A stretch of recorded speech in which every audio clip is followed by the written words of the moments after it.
abarundi nimbura bugirire igitoro cabonetse kiruzuye tubwiye mu station tuti ngo mutori igitoro ngo nta mahera nifitiye mbwira uwo muntu wibatse station atagira amahera gusa kubera bari barakigize urudandazwa rw'ubusuma ubu barababaye bwira abafisa aba station bose nibagende gutora igitoro muri Sopebu kiruzuye mwebwe ntimumenya ikintu kiba kiriko kiraba mu gihugu je ndazi ko hari habo duhanganye ndabakaroro gatoya no munsi ntariho mareshanwa y'igitoro ntariho mareshanwa y'igitoro ijya mareshanwa y'igitoro yabaye créé par qui kugira ivyo vyose vy'amadevize n'amarundi vyabaye créé par la BRB niko Sopebu ya créé mareshanwa y'igitoro ni kuva mu mpera z'umwaka 2021 aho ibitoro mu Burundi byatangura gukena abantu bibaza ko ari repetire y'umwanya muto bizokemuka vuba ariko iminsi yakomeza kuba myinshi ikibazo kikananira gukemuka ingaruka zabaye nyinshi guhera kububa mu gisagara gushika no kububa mu misozi atagenda n'imodoka ibiciro byaraduze ku masoko transport yarabaye paralize ubuzima butangira kuguma ibitigiri by'ibanki y'isi vyerekanye kwirikina ry'ibitoro byatumye infrastructure kugira ku bice 20% iri jambo ry'umukuru w'igihugu ryatumye benshi bibaza bati ni iki gituma ibitoro bitaboneka ku ma station niba mu by'ukuri muri Sopebu bihari mugabo batagwe kuvuga ko nta mahera nigirira iyo betse station bwa tuze twirabarabuko kubera umutima mubi bahora bacuruza igitoro c'amagendo bahora baciba barababaye ntibashaka kwigitoro kija mu bene gihugu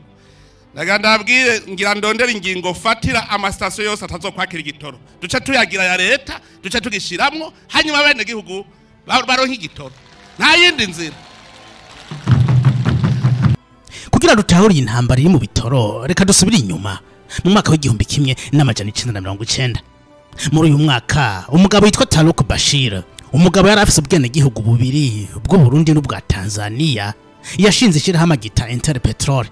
iri shirahamwe ryarangura ibitoro rikaricuruza mu Burundi no mu gihe c'intambara canke muri embargo uyu mugabo yakomeza kwinjiza ibitoro mu Burundi leta z'ico gihe zaramufasha zikanamuha n'amadevize nabagakomeza gufurunisa mu Burundi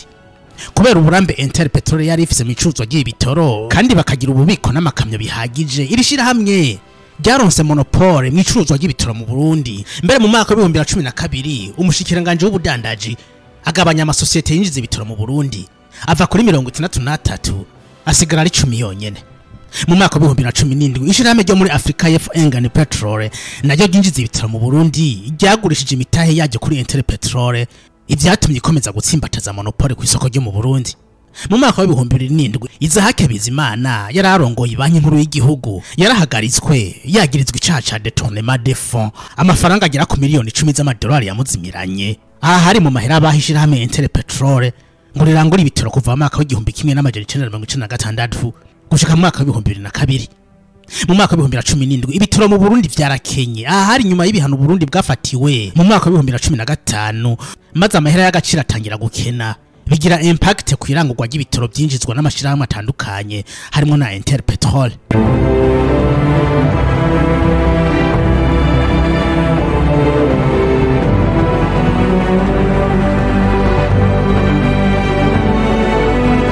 ikibazo cagiye gukomera guhera mu mpera z'umwaka wa 2021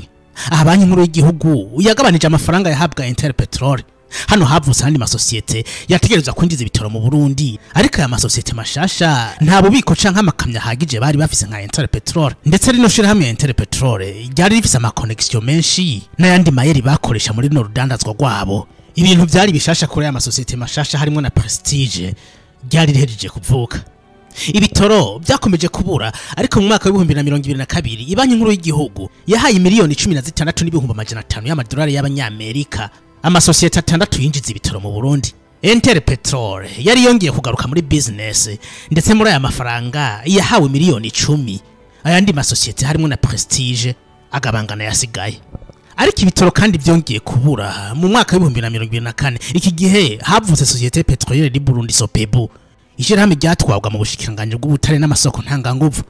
iyi Sopebu yahawe misiyo yo gukorodona amakomande y'ibitoro kubibika no kubitanga ku ma station ni naho haciye havuka igitoro pass uburyo bwa digitale bwo gutanga igitoro mu muco mu ntumbero yo kwirinda ibiturire ku masitasiyo. Iki gihe Interpetrol yahise yakwa lisansi yo kwinjiza ibitoro mu Burundi. Mu minsi ya mbere Sopebu ikiza ibintu byari bimeze neza, igitoro caraboneka ndetse yakoresheje igitoro passe, ibitoro byaratangwa neza mu muco. Ariko akagahengwe nta mwanya kamaze, ibitoro byongeye kubura ku masitasiyo haruma, igitoro gitangura gucuruzwa ku isoko ya magendo ku giciro gihanitse.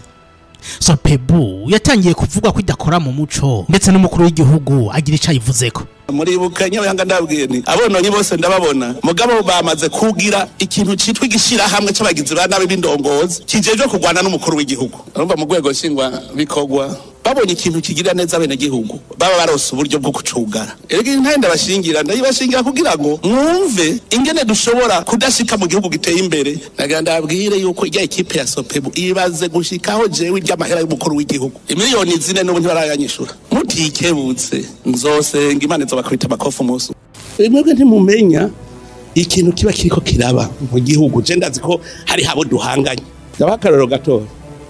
Uno munsi ntariho marashanwa y'igitoro.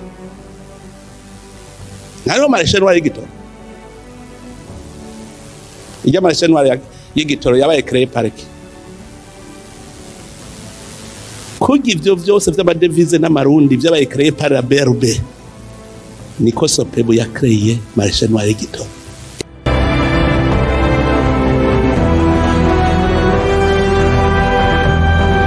Ikibazo c'ibitoro mu Burundi kiracari kinyegezwa. Ku ruhande rumwe haravugwa Sopebu kubidakora mu muco mu gushikiriza ibitoro ababigenewe. Uyundi mwanya haravugwa abafite amasitasiyo y'ibitoro kutagamburuka ngo baje kubitora muri Sopebu hanyuma babishikiriza ababikeneye. Ikibazo kirehe mu vy'ukuri ubwo intambara yatanguye mu mwaka wa 2021 ntihari hageze kwirangira maze umunyagihugu agatenzurirwa. Twibukanye kino kintu igitoro nkuko cinjira mu moteri y'imodoka hanyuma ikagenda ni nako kidahari imoteri y'iterambere ry'igihugu idashobora kuva hiri. Wakoze kubana nanje muri iyi video, fyonda like na subscribe. Tuzosubire mu yindi video.